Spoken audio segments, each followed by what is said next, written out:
Primero, buenas tardes, un placer estar acá. Agradecerle a la profesora Maribel por invitarme a este seminario. Y bueno, voy a compartir lo que presenté. Fue mi tesis de grado correspondiente a la maestría que realicé en la Universidad de los Andes. Y sin más, bueno, voy a comenzar con la presentación.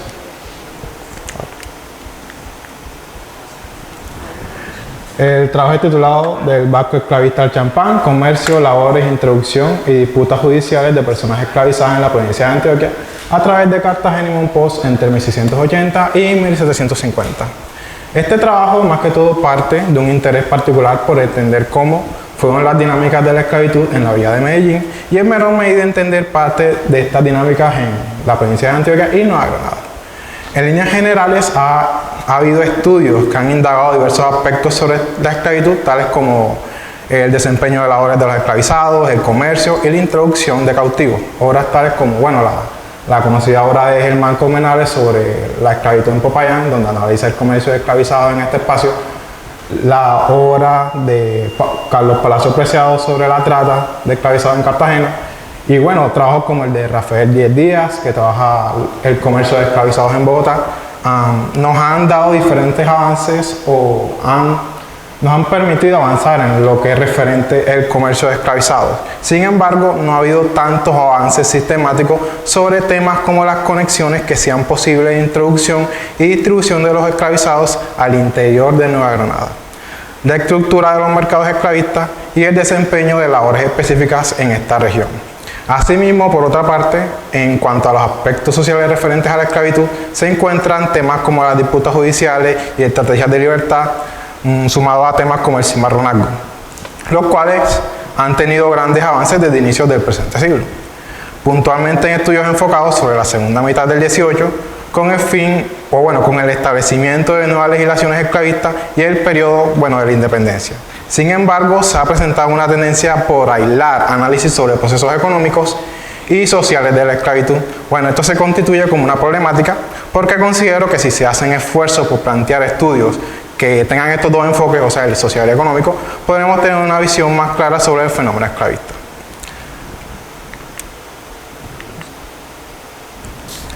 Ahora bien, ¿por qué escogí a la villa de Medellín como espacio de análisis? En gran medida, esto se debe porque esta villa había desarrollado un papel importante en la economía antioqueña para finales del siglo XVII y inicios del XVIII. Sin embargo, no teníamos tanta claridad sobre el papel que habían desempeñado los esclavizados, además de su rol, qué actividades podían desempeñar en este sitio y su rol en la reactivación minera de la provincia de Antioquia. En cuanto a la temporalidad, podemos mencionar que hubo varios factores que influyeron en su delimitación. En primera medida, es un periodo de transición entre el periodo de la dinastía de los Austrias y el inicio del periodo borbónico, siendo un espacio de tiempo donde establecieron cambios relevantes referentes a las políticas imperiales. También porque coincide con el periodo de tráfico de asientos de cultivos holandés que empieza a operar desde la segunda mitad del 18, segunda mitad del 17, y termina con el fin de los asientos establecidos con los ingleses para 1750. Mientras que, en el ámbito local se escogió el año 1680, aunque me hubiera gustado trabajar desde que se da erección de Medellín como una villa, que es para 1675, pero para ese periodo no había tanta información correspondiente. El tema del archivo histórico antiguo es que, no pude acceder o esas fuentes no están disponibles en el archivo, así que tuve que iniciar para 1680. En este sentido, el presente trabajo parte de la intención de analizar cómo se desarrolló la esclavitud en la villa de Medellín entre 1680 y 1750 a partir de 4 niveles. ¿Esto aquí? ¿Esto aquí qué es?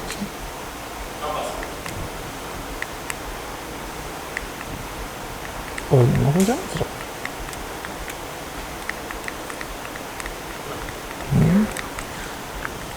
¿Vas a ver mal?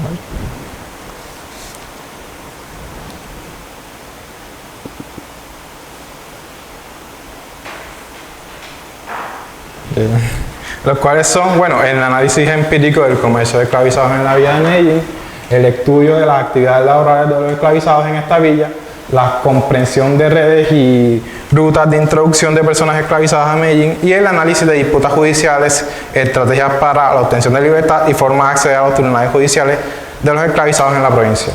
Siguiente. Bueno, en cuanto a la metodología, esta estuvo orientada al uso de métodos cuantitativos y cualitativos que se usó, bueno, a lo largo de los diferentes capítulos. El aspecto cuantitativo fue fundamental para el análisis del mercado esclavista de la villa de Medellín y las introducciones de cautivos del Valle de Aburrá. Para esto fue necesario crear una base de datos robusta a partir del Fondo de Escribanos del Archivo Histórico de Antioquia para los años 1680 y 1750. En total correspondieron unos 62 libros de escribanos. Puntualmente se recopiló información referente a compraventa, donde se tuvieron en cuenta aspectos tales como el volumen, el precio, los compradores, vendedores y particularidades del comercio de cautivos. Bueno, como vemos en la imagen. Lo cual es algo que iré profundizando mientras avancen los capítulos. Para el examen de las labores, que constituye el capítulo 2, más que todo comprender que labores de los esclavizados, se creó una base de datos a partir del Fondo de Escribanos, pero esta vez orientado únicamente a testamentos y codicillos de los vecinos de la villa, lo cual nos arrojó información de unos 289 testamentos. Asimismo, para el caso de introducciones de esclavizados, que corresponde al capítulo 3, se tomó en cuenta compraventas de cultivos que durante este periodo puntualmente dieran cuenta de la entrada de esclavizados a la villa, así como también declaratorias de introducción que fueron extraídas del Fondo de Negros Esclavos del Archivo Histórico de Antioquia, puntualmente el tomo 28 y 29. Por último, para el análisis de las estrategias de libertad y acceso a tribunales judiciales se hizo una recopilación de casos del Fondo de Negros Esclavos del Archivo Histórico de Antioquia, los tomos 28 y 29 como mencioné anteriormente, el Archivo Histórico Judicial de Medellín, la Caja 3 puntualmente y la sección de Antioquia del Fondo de Negros Esclavos del Archivo General de la Nación de los tomos 1 al 3. En un barrido general de estos fondos se hizo una recopilación de 8 litigios, pero puntualmente cogí 6 que me permitieran analizar las acciones y estrategias discursivas de los esclavizados para acercarse e intentar lograr fallos a su favor. Bueno, esto se hizo por medio de análisis de testimonios de los demandantes y el de los acusados y testigos. Ahora bien, en cuanto a fuentes, como mencioné,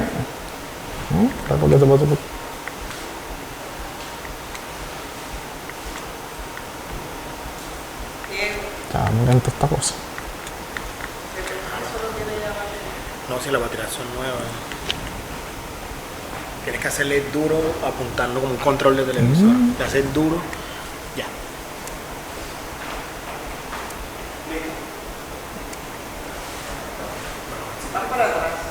No, quiero tampoco romper esta cosa. Nada. Está todo hecho. Es que a veces demora en pasar un poco. Ya, ahora sí, adelante, atrás. Ahí.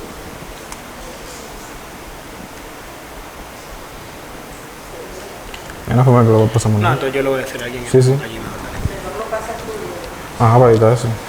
En cuanto a fuentes, como ya mencionado anteriormente, principalmente protocolos notariales de Medellín entre 1680 y 1750, la serie de negros esclavos del Archivo Histórico de Antioquia, tomos 28 y 29, el Archivo Histórico Judicial de Medellín, la sección criminales, Caja 3, y el Archivo General de la Nación, Negros y Esclavos Antioquia, tomo del 1 al 3. O antes. Ahí. Bueno, en cuanto a las preguntas problemas, son varias que articuladas a lo largo de los capítulos, que van de, bueno, de qué estructura tenía el comercio esclavizado, qué tipo de labores ejercían los esclavizados en los espacios urbanos y rurales, qué vínculo existía en la activación minera antioqueña y las labores que ejercían por los esclavizados, cómo funcionaban las redes de conexiones comerciales que permitieron la introducción de personas esclavizadas al interior granadino, qué estrategias utilizaron los esclavizados a la hora de llevar a cabo sus disputas judiciales y qué nos dicen los documentos judiciales sobre los grados de libertad que contaban los esclavizados. Ahora bien, yendo al primer capítulo, bueno, este tiene la intención de comprender cómo era el mercado de la villa de Medellín en relación a otros espacios no granadinos y si este mercado era importante para la villa, además de si estuvo vinculada a la reactivación minera de la región antioqueña. Para esto lo que hice fue crear una base de datos a partir de transacciones de compra-ventas de esclavizados. Estas tenían información particular sobre compradores, vendedores y precios, además del origen de los esclavizados y si habían sido introducidos a la región antioqueña. Al recopilar esta información, se obtuvieron unas 372 operaciones de compra-venta que transaron un total de 548 esclavizados. A partir de allí, lo que hago es un análisis del mercado esclavista de Medellín y su relación con otros mercados de Nueva Granada, como vemos en la tabla. Ahí podemos ver, bueno, que si bien Medellín no fue tan grande como otros espacios esclavistas, tales como Bogotá, por ejemplo, que vemos ahí, o centros mineros como Popayán o el Chocó, sí tuvo relevancia en el mercado norgranadino y fue más grande que mercados menores como el de Girón, Pamplona y Villa de Leyva. Los esclavizados fueron importantes para el desarrollo de actividades en la villa, las cuales podían abarcar la agricultura, la ganadería, la minería y el desempeño de oficios particulares. Estas actividades eran delimitadas según las necesidades de sus amos. Buena parte de este mercado se abastecía de esclavizados de origen africano, ya que un 41% era de comercio de esclavizados de origen africano, por lo que la dinámica de los asientos y las políticas imperiales influyó en el acceso a personas esclavizadas en la villa. Siguiente. En cuanto a los precios, si se hace una comparación con otros mercados norgranadinos, observando en la tabla se puede observar que Medellín tenía precios superiores a espacios como el de Bogotá, San Gil, Girón, Pamplona y Villa de Leyva, mientras presentaba valores menores a los de Popayán, Cali y el Chocó. La diferencia respecto al espacio, bueno, el de Popayán, Cali y el Chocó, está asociado en gran medida al auge minero que vivió esa zona hasta finales del 18, lo cual incentivó la demanda de esclavizados y condicionó la subida de precios de estos últimos. Las introducciones podían generar altos costos debido a los gastos en el desarrollo de los viajes, los cuales también se reflejaban en el precio final del cautivo. Para el caso de la provincia de Antioquia era complicado acceder a esta región, por lo que esto pudo influir también en sus precios. También, bueno, en el caso de Antioquia, estos viajes en general también podían causar pérdidas tanto materiales así como la vida de los esclavizados. Al analizar estos datos sobre el precio, volumen comercial de los cultivos en estas regiones, se confirma que el mercado esclavista de Nueva Granada presentaba cierta jerarquía. En la cúspide tenemos un grupo constituido por grandes espacios de producción minerales, tales como Popayán y el Chocó, además de un importante centro agrícola y redistribución como Bogotá. Luego de esto tenemos un segundo rango con nodos como Medellín, Cali y en menor medida San Gil. Los dos primeros caracterizados por tener una economía mixta dedicada a actividades ganaderas y agrícolas, pero que también se dedicaba a explotaciones mineras, puntualmente para el caso de Medellín en el Valle de los Osos y para Cali en el Raposo, respectivamente. Mientras que San Gil era un espacio de economía más que todo agrícola, pero que se abastecía en gran medida de esclavizados criollos. Finalmente, bueno, tenemos un espacio con menos participación, como vemos, Villa de Leyva, Girón y Pamplona, mercados que tuvieron un comercio de esclavizados menor, ya sea por la incapacidad monetaria de los vecinos o el tipo de economía que había en estos sitios. Siguiente. En términos generales, como podemos ver en la tabla, podemos decir que para finales del 17, el mercado de Medellín presentó precios altos, entre los 300 y 419 pesos, pero que posteriormente tendría una tendencia a la baja para mediados del 18, que estaría entre los 287 y 353 pesos, lo cual estuvo influenciado en gran medida por la menor participación de bozales en el mercado mientras avanza el siglo, además de la reproducción natural del cautivo nacido en la región. Este fue un mercado dominado inicialmente por hombres bozales que estuvieron en su mejor capacidad productiva, específicamente entre los 10 y los 30 años. Y ahora bien, a pesar de ser un mercado dominado inicialmente por hombres, mediante el transcurso del siglo se lograría una importante equiparación en el género y mayor participación de mujeres en el mercado debido a la reproducción natural y la entrada de esclavizados criollos de otras regiones, lo cual coincide con dinámicas vistas en otros sitios como el de Popayán, que también presentó una equiparación en cuanto a hombres y mujeres mientras se da el transcurso del siglo. Ahora bien, bueno, en cuanto al segundo capítulo, más que todo abarca el estudio de las labores que hacían los esclavizados, así como algunas particularidades de su vida cotidiana. Este fue un capítulo que se fue desarrollando en el transcurso de procesamiento de información de transacciones de compra-venta, ya que era un capítulo que en primera instancia no había planteado originalmente en mi trabajo de maestría. Fue algo que noté al analizar los testamentos recopilados en los libros de escribanos, ya que no solo había información protocolar sobre las disposiciones testamentales, sino también sobre sus propiedades, entre las cuales se hallaban los esclavizados. Esta proveía datos claves sobre la cantidad de esclavizados que tenían, en qué propiedades trabajaban, si desempeñaban oficios específicos, además de algunas particularidades sobre sobre la entrega de cartas de libertad e incluso tierra. Para esto recopilé un total de 289 testamentos o disposiciones testamentales individuales que pude encontrar en los documentos de escribano, lo cual nos dio información referente a 1746 esclavizados, como podemos ver en la tabla. La intención, con este capítulo es entender cómo era la distribución de la mano de obra esclavizada en la villa de Medellín, y con ello pudimos observar, como vemos en la gráfica, que las zonas agrícolas y ganaderas se constituyen como los principales zonas productivas donde los esclavizados desempeñaban gran parte de sus labores. Luego siguieron los espacios de estancia y mina, donde se desarrollaban actividades de minería y agricultura de forma conjunta. Y en tercer lugar, podemos ver los espacios mineros primordialmente. Por último, aquellos delimitados bajo espacios, bajo actividades específicas o que no fueron señalados como labores particulares. Estas cifras nos sugieren que la mano de obra esclavizada fue clave en las labores agrícolas y ganaderas de la región. Este era un sector importante para el abastecimiento de las zonas mineras del Valle de los Osos y Río Negro. Asimismo, algunos propietarios recurrieron a actividades ganaderas y agrícolas para el abastecimiento local como una alternativa frente a las dificultades en los espacios mineros. En los espacios agrícolas, los cautivos se dedicaban a actividades como la siembra, la recolección de cosechas, el corte de la caña, la cría del ganado, entre otras actividades. Algunos de ellos lograron desarrollar oficios específicos, como el caso de un esclavizado que encontré llamado José Zavala, que desempeñaba el cargo de herrero y el cual al poco tiempo heredó esta actividad a su hijo Javier Zavala. También, encontramos presencia de esclavizados en las zonas mineras, como mencioné anteriormente. Estos participaron de forma activa tanto en la exploración de yacimientos auríferos y el trabajo en las minas. También se destaca la existencia de rancherías. Estos eran espacios contiguos a las minas que habitaban los esclavizados. Estas rancherías en muchas ocasiones se convirtieron en espacios de cotidianidad para los cautivos y los administradores de estas minas. Ahora bien, en cuanto al tercer capítulo, estuvo orientado a analizar cómo fue la introducción de personas esclavizadas a la villa de Medellín y la provincia de Antioquia.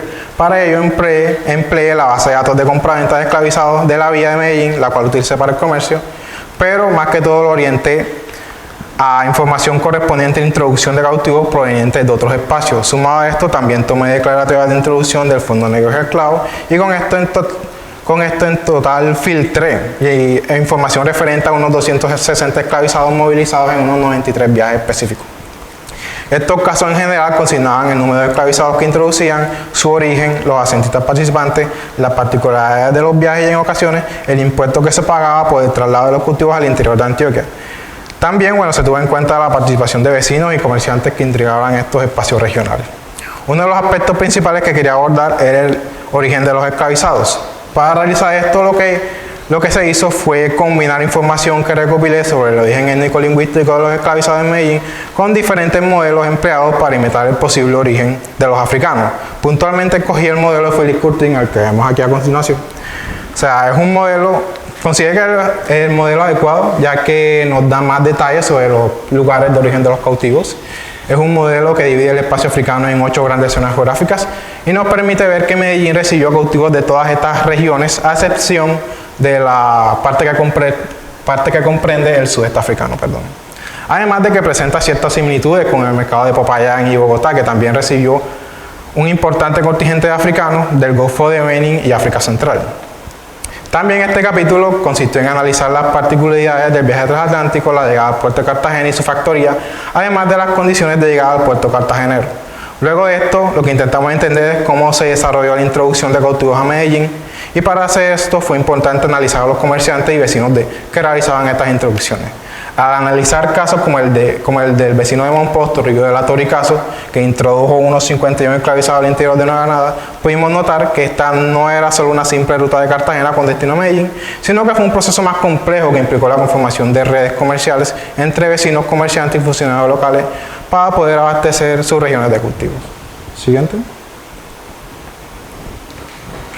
Al filtrar información más detallada sobre estos viajes, encontramos que la principal ruta de introducción de esclavizados cubrió los espacios de Cartagena, Monposta, Malameque, Remedios, Nare y las sabanas de Cancán, cubriendo gran parte de la vertiente del río Magdalena. Asimismo, la entrada por las vertientes del río Cauca y puntualmente el puerto del Espíritu Santo pudieron jugar un papel relevante para la entrada de cautivos a la región antioqueña, lo cual, observamos en el mapa. Sin embargo, esta no fue una ruta estática, sino que varió a lo largo de nuestro periodo de estudio. Primero con la participación primordial de vecinos de Monpós y Tamalameque, y a partir de 1714 hasta que llegaron a este estudio, hasta 1650, hubo una mayor participación de los vecinos de Honda, los cuales fueron parte activa del comercio y la introducción de estos cautivos. Siguiente. Por último, y para finalizar el cuarto capítulo, es un análisis de litigios que se presentaban en la provincia de Antioquia. Puntualmente se busca comprender el uso de estrategias para acceder a los tribunales judiciales, el empleo de discursos particulares para obtener fallos a su favor y el establecimiento de redes sociales que pudieran dilatar estos procesos. Para realizar esto, lo que hice fue recopilar información sobre litigios de 3 archivos puntuales. El primero fue el Fondo Negro Esclavo del Archivo Histórico de Antioquia, como mencioné anteriormente, el Archivo Histórico Judicial de Medellín y el Fondo Negro Esclavo del Archivo Histórico del Archivo General de la Nación, disculpen. En total pude tomar 8 casos que consideraba relevantes, sin embargo, consideré, bueno, 2 de estos, más que todo no me daban mucha información sobre los casos, sino que más que todo se enfrentaban, más que todo terminaban en disputas entre comprador y vendedor por pagos y adeudos pendientes. En este sentido, decidí tomar los 6 documentos que me dieran mayor claridad sobre las formas en que podían acceder los esclavizados a los tribunales judiciales, el empleo de discursos particulares y la conformación de redes sociales que dilataran el proceso, los cuales podemos ver. O sea, más que todo, 3 correspondieron a casos de promesas de libertad incumplida, 1 por caso de sevicia o maltrato injustificado a un esclavizado y 2 correspondientes a dilación de proceso. Ahora bien, el principal espacio de análisis de este capítulo fueron la villa de Medellín y la ciudad de Santa Fe de Antioquia. Se eligió puntualmente a la ciudad de Santa Fe de Antioquia como espacio de análisis en este capítulo por varios factores. El primero es que la mayoría de los pleitos en Antioquia se desarrollaban en zonas urbanas, debido a la mayor cercanía a los tribunales judiciales, en contraposición a los espacios mineros, donde era más complejo. Asimismo, el rol de Santa Fe de Antioquia como capital provincial pudo haber influido en que algunos de los pleitos llevados a cabo en el Valle de Aburrá y el resto de la provincia fueran trasladados a esta ciudad. Analizar 3 aspectos puntuales como son las promesas de libertad incumplidas, los litigios por sevicia por parte de los amos y la dilación o forma en que los esclavizados recibieron apoyo en su litigio, nos permite ver el tipo de interacciones que había entre cautivos, amos y magistrados en los tribunales judiciales.